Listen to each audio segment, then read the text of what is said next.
총선을 역사에 기록될 만큼 압승을 했는데도 아쉬움이 남는데요. 아무래도 200석에 대한 기대와 희망이 있었기 때문에 실망도 좀 더 컸던 것 같습니다. 결과적으로 보면 윤석열 대통령 지지율 곱하기 3을 하면 의석수가 대충 나온다고 했는데 윤석열이 똥을 싸도 뽑아주는 35%가 있기에 대략 108석은 얻을 수 있게 된 건 아닐까 싶습니다.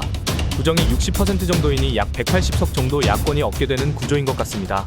마지막 보수의 결집이든 뭐든 범야권 200석 이상으로 용산에 있는 코끼리에 마취총을 쏴야 했는데 그건 아쉬운 대목입니다. 하지만 상관없습니다. 이 총선 결과로 인해 보수의 분열은 시작될 것이기 때문입니다. 이미 시작되고 있는 모양새입니다. 여러 기사 댓글이나 보수 커뮤니티에서 드러나고 있는데요. 한동훈이 오늘 총선 패배의 책임을 지고 사퇴를 하는 기자회견을 열었는데요. 그 기사에는 이런 댓글들이 달렸습니다. 한동훈이 무슨 잘못이냐? 윤석열이 문제지. 한동훈은 잘했다. 윤석열이 각종 사고를 치는 바람에 졌다. 이러고 있습니다. 참 한심합니다. 윤석열 때문에 비대위가 꾸려져서 지가 하겠다고 나왔는데 보십시오. 겨우 이긴 몇 곳 빼고 특별히 더 얻은 지역이 있나요? 윤석열 지지하는 보수 텃밭 말고는 지금 거의 전멸입니다. 저렇게 참패를 하고도 저런 말들을 당당하게 할 수 있다는 게 너무 충격적입니다. 한동훈의 개인 능력 부족인 겁니다. 조국은 20유죄를 받아도 돌풍을 일으켰고 이준석은 연고 없는 곳에 가서 거대 양당을 역전하여 당선까지 되었습니다. 이런 게 바로 개인 능력이 뛰어난 것이죠. 한동훈은 그냥 제2의 황교안이라는 평가가 딱 맞습니다. 총선 완패에 대해 책임을 확실히 지고 떠나야 할 것입니다. 대다수의 국민들은 윤석열, 김건희, 한동훈 느그들 다 문제라고 지적할 것이며 일방적이고 무능한 국정에 대한 심판이라고 볼 것입니다. 보수에서 이런 사고방식들을 하고 있으니 야권 지지자들이 200석을 만들어 마취총이라도 쏘고 싶은 것이겠죠. 한편 한동훈은 짧은 말로 총선 패배의 책임을 진다며 사퇴를 했는데요. 국민의 뜻을 준엄하게 받아들이고 저부터 깊이 반성한다며 저는 선거 결과에 대한 모든 책임을 지고 비대위원장직에서 물러난다고 말하면서도 어떻게 해야 국민의 사랑을 되찾을 수 있는지 고민하겠다며 쉽지 않은 길이지만 국민만 보면 그 길이 보일 것이라고 생각한다고 부연했습니다. 이에 대해 이준석 대표는 한 위원장은 이번 선거 결과를 본인이 못 받아들일 것이다. 나 때문이 아니다라고 생각할 것이라고 했는데요.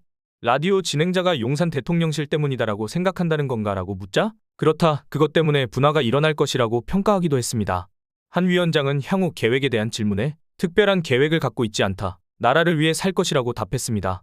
지금 대선 나오려는 뉘앙스 아닌가요? 제2의 황교안으로 평가받아야 하는 사람이 대선이라니 기가 찹니다. 밑으로 내려가지 못하게 저지한 게 그의 성과인가요? 진짜 보수의 수준은 정말 할 말을 잃게 합니다. 민주당 지지층들이 200석을 넘지 못해 아쉬워한다고 해서 그들이 지금 정신승리할 때입니까? 냉철하게 평가해서 한동훈 비대위의 실험은 실패한 것입니다. 4년 더 영남당에 갇힌 것입니다.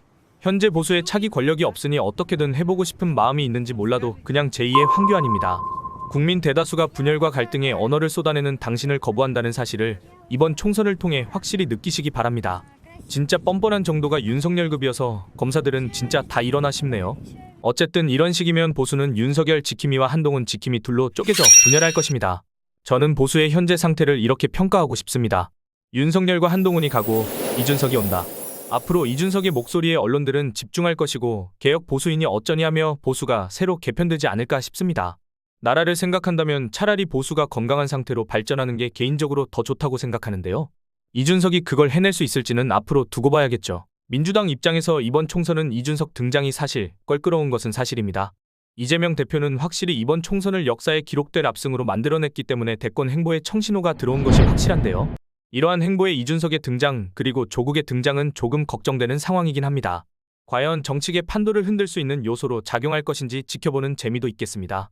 어쨌든 앞으로 민주당은 윤석열 레임덕을 넘어 데드덕을 만드는 작업을 시작해야 합니다. 김건희 특검법, 해병대 수사 개입 특검법 등을 수없이 많은 과제들을 모두 추진해야 할 것인데요. 보수가 둘로 쪼개진 상황에서 민주당은 개혁 의지를 강하게 내세워 결집하는 모습을 보여야겠습니다. 윤석열 정권이 그 어떤 것도 마음대로 하지 못하게 심리적 탄핵 상태를 돌입할 수 있도록 민주당은 또다시 결집하여 나아가야겠습니다. 그러니 이제 지나간 총선은 잊고 민주당이 할 수 있는 여러 과제들을 추진해 나갔으면 합니다.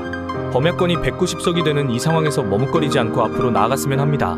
끝으로 이 영상이 우리 민주 시민들에게 널리 퍼질 수 있도록 좋아요 꼭 부탁드립니다. 오늘도 화이팅입니다.